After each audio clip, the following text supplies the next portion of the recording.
মাগুরায় বড় বোনের বাড়ি বেড়াতে এসে ৮ বছরের শিশু ধর্ষণের ঘটনায় তার বোনের স্বামী ও শ্বশুরকে আটক করেছে আইন শৃঙ্খলা রক্ষাকারী বাহিনী। তাদের বিরুদ্ধে আইনগত ব্যবস্থা নেওয়ার কথা জানিয়েছে পুলিশ। এদিকে জড়িতদের বিচার দাবিতে বিক্ষোভ করেছে স্থানীয়রা।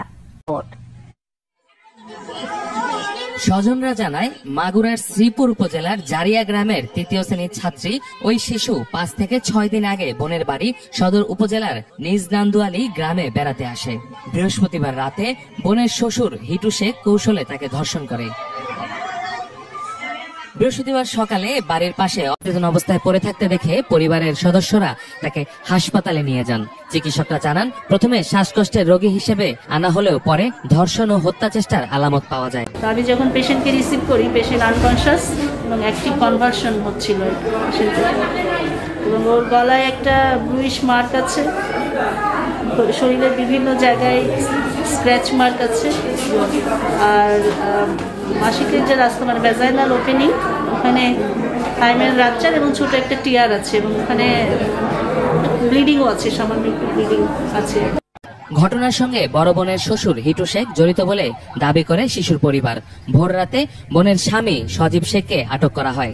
এর আগে বৃহস্পতিবার দুপুরে পুলিশ এবং সেনাবাহিনীর সদস্যরা অভিযান চালিয়ে বোনের শ্বশুর হিটু শেখকে আটক করে। শিশু বাচ্চা আত্মীয় বাড়ি আসে যে এই ঘটনা ঘটাইছে, হ্যাঁ, আমরা সরকারের কাছে বিচার চাই। যে নিজের বাপের কাছে যে মেয়ে সেফ না, তাহলে মানুষজন ছোট ছোট বাচ্চাদের কিভাবে সেফ থাকে? এর আগেও এরকম একাধিক ঘটনা ঘটাইছে, ওনার বিটার বউর সাথে ঘটাইছে, প্লাস এলাকার মেয়ে ছেলের সাথেও ঘটাইছে। আবার সে ছোট বাচ্চা, 8 বছরের বাচ্চা, ক্লাস তৃতীয় শ্রেণীতে পড়ে।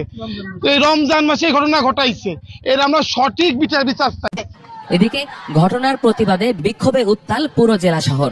ধর্ষকের ফাঁসির দাবিতে রাস্তায় নেমেছে হাজারো জনতা।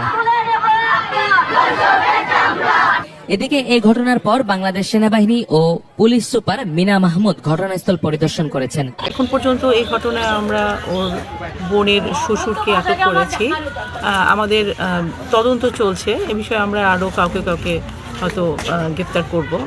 উন্নত চিকিৎসার জন্য শিশুটি ঢাকা মেডিকেল কলেজ হাসপাতালে চিকিৎসাধীন। তার অবস্থা আশঙ্কাজনক।